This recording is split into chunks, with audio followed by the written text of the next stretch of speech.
welcome to another video on Think Twice. I've got two good friends with me here for this first episode of 2025.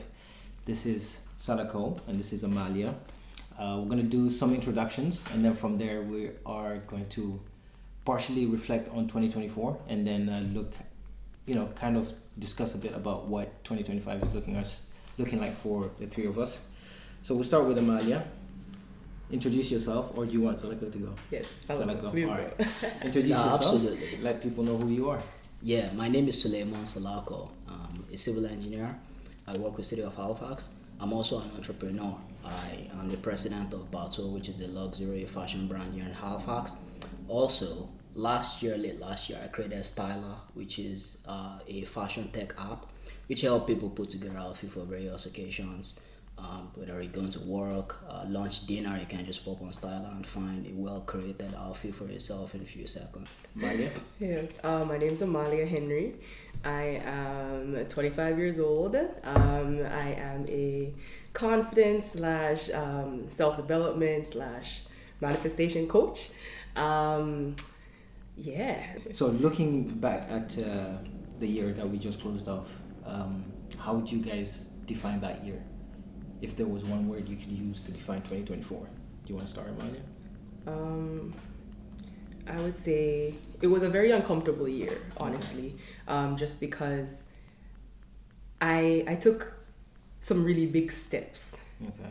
I went to Jamaica.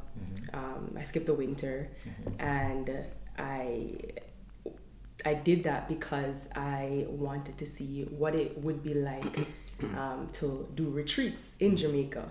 And I realized that no, it wasn't gonna work there. Like I don't want to start out there. Okay.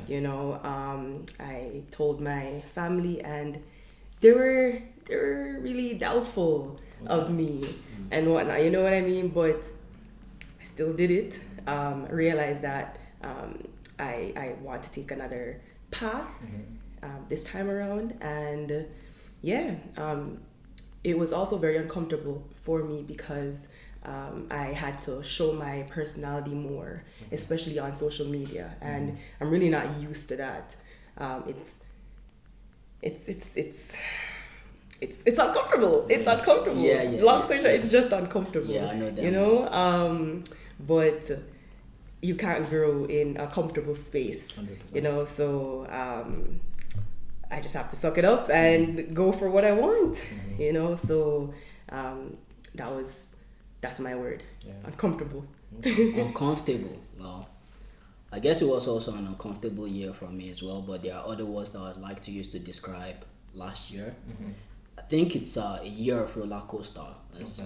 The year started off really nice, and of course challenges arise, and you have to try to deal with those challenges in your own best possible ways. And in the same breath, you have goals that you've pretty much set out at the start of the year that you're trying to accomplish. Right. And sometimes it might not necessarily be tracking along the lines that you'd wish it's tracking so for you to accomplish and reach your goals, but you still have to adjust. It's pretty much, this is what you want, but you can't have that, but this is the new situation, you have to adjust to the situation. Right. I think the other two words that I like to use to describe the year is it's a learning year for me. Always a big learner. I've always been a big learner. It's one of my, I think, best skills that I have. But I think in the grand scheme of things, I think last year is probably maybe one of the years that I've learned the most. In terms of maybe reading books. At the start of the year, I had a goal of reading 5 books every month, whether it's on physical books or audio books. I pretty much did that. I think it's the second year in a row that I've been able to do that. So I accomplished that. That's very good. The other thing I also managed to do that last year was, at the start of the year, I wanted to learn as many words as possible. Just wanted to upgrade my vocabulary. It's also always a good thing to upgrade your vocabulary, right? So I subscribe to dictionary.com. So they send me new words every day. And some days the words are just weird. It's like, nah, this is too much. I don't want this word. Then some other days the words are really related to the things that you're presently going through. And you can just easily memorize that. Say, oh, I dealt with that yesterday. That perfectly summarized what happened to me yesterday. And that's a new word in your vocabulary. I think most importantly, the word that I'd like to use to summarize last year will probably be graduation. So most people don't know this. Is I've been on my entrepreneurship journey for about 3 years now. 3 years. But you know how things are. When you eventually stumble on something that eventually works, people go, "Oh, it's an overnight success. It's just lucky. It just happens." Yes, yes. But they wouldn't see the work in the background. What Right. you've been through in the last 3 years before you eventually land on something that works. I call it a graduation year because I think this is the first time that I've actually been able to look at people and say I'm ready now. Okay. Like the previous years, I'm always a positive person, so if you ask me the question, I'll still say I'm ready, but I wouldn't say it in a convincing way. Right. But I think last year was the first year that I was actually able to feel that way, and I can say anywhere that I'm ready, I'm good to go now. I can do this now. Okay. So it's a graduation year for me. Right. Solid. Yeah. Love that. Now that we've touched on, the defining word for you last year, what word would you use going forward into this year? What word would you say your mentality is at? Like, what's the mindset going into this year? We'll start with you. Yeah, sure. So the word that I would like to use this year, or that I would want to stick with this year, is one, not giving up. Okay. That not giving up attitude, that the problem has to be resolved, Okay. or I'm not living till I get what I want. Okay. That kind of attitude. And I think that happened last year. I actually like to share a story about when I went to London in the summer. I think it was around late summer, London, UK. Arrived there. It's maybe you can call it a vacation. It was like a business / vacation kind of thing. Okay. So initially I was going to go see, a little bit about soccer. So I don't know if you watch soccer like that. You can call it football if you want. So I was gonna go see Liverpool versus Nottingham Forest, which is like 4 hours away from London. But I didn't end up going to that game. Okay. Thankfully, I didn't end up going because I would have been disappointed. I would have been mad at that game because we ended up losing that game. I think the first game that we lost this season. So I didn't go that Saturday. I met with Mary, which is my business partner in London, on Sunday. So after meeting with Mary in central London, I just decided, you know what, Arsenal and Tottenham are actually playing today. That's what I want to do on Sunday. And Tottenham Stadium is North London. And with the traffic, people trying to rush to the stadium and everything, it took me 2 hours to get to the stadium on train. And eventually you get there, they've closed some of the roads, so buses can't necessarily get you there, so you might have to walk for like maybe half an hour to actually get to the stadium. So my plan was get to the stadium and figure it out. You find a ticket somewhere, maybe there might be somebody outside the stadium trying to like get rid of their ticket or something like that. Then you chat to them and say, can I get a ticket from you? And I just buy it from you, get into the stadium. Right.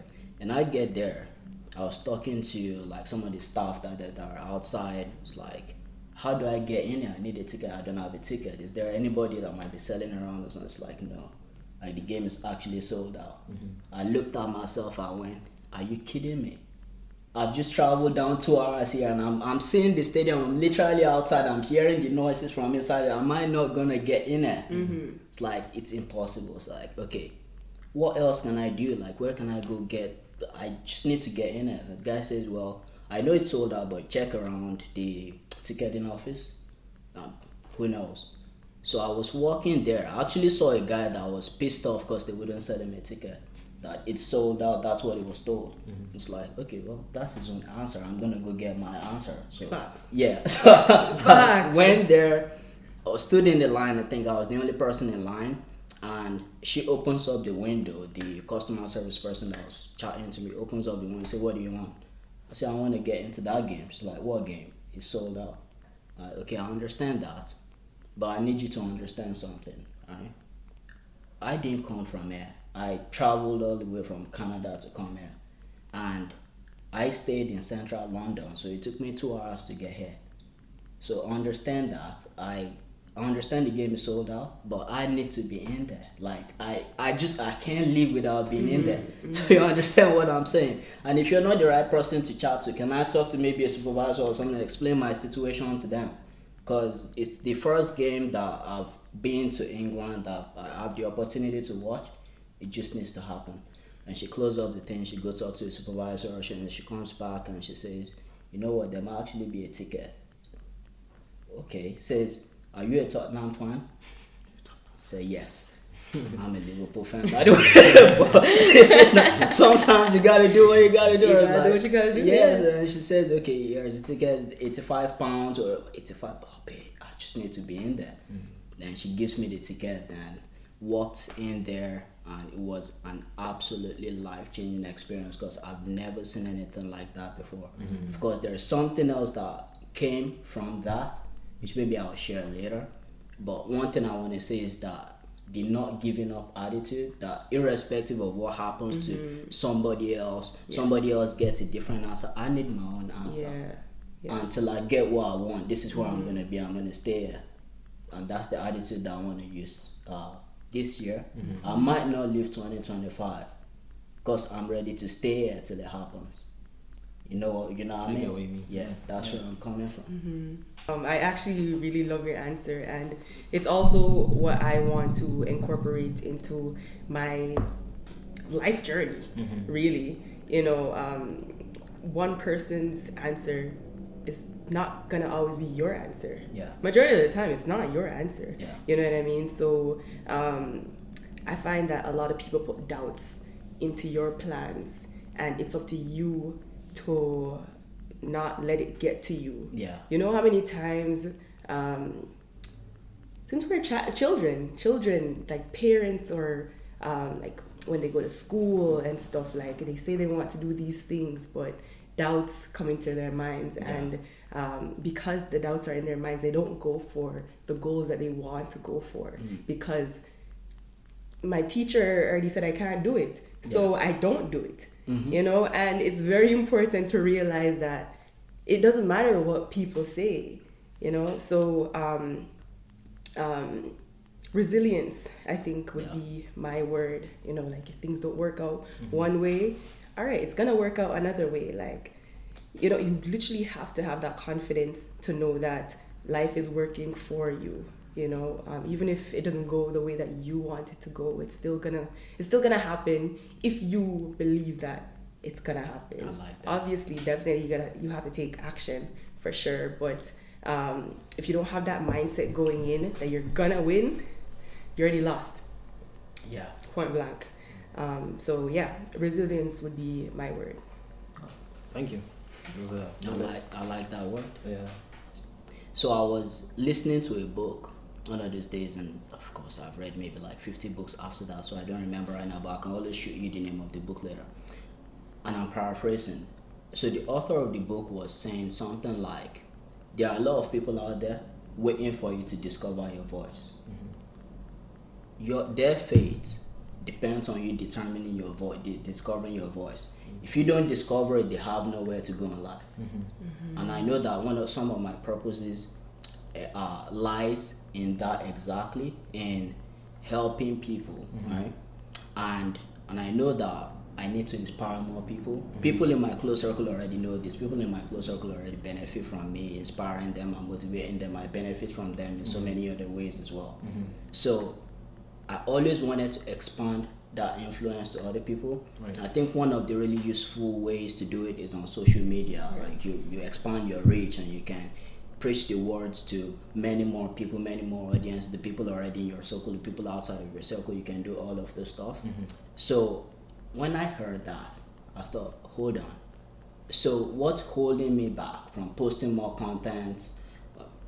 I wasn't comfortable in front of the camera at first as well. But what's holding me back from posting more content is just worries that maybe people are going to laugh at me or things like that. And if that's what's in between me inspiring many more people around the world, that's a pretty much small mountain to climb. Very small, That's very small mountain. Yeah, when to you climb. actually think about it, I think about it, and that's all it took. As soon as I heard that in achieving one of the purposes that I have in life, in inspiring a lot of people and motivating a lot of people, it's just sharing more stuff on social media. That's it. That's what changed it. And from there, I just started posting content. Of course, early on, the way these people are gonna laugh at you, that's normal. People are gonna mock you. Then months later, same people that are mocking are asking you, how do you do it? Right? Say, how do you do it? What do you do? What software do you use? And all this kind of stuff. And that's really intriguing. I think, I would want to rely on that learning piece, because it's through learning that I discovered that content that helped me cross the chasm and start posting stuff on social media. Right. Yeah. Personally, I say a lot of affirmations. Okay. A lot of affirmations. I've been on the journey of literally reprogramming my mind to know that I am that girl and I get whatever it is that I want out of this life. I can get whatever. It's just up to me to put the action behind it, put the consistency behind it, the discipline behind it, and go from there. You know, having the faith to just know that I'm gonna get it. I'm gonna get it one way or the other. Yeah. It's gonna come. It's gonna happen. It's gonna happen. It's gonna happen. Like, it has to happen. Like, I have the vision, so why not? The fact that I have the vision, it's already a confirmation that it's mine. It is yours. Yeah. No. Yeah.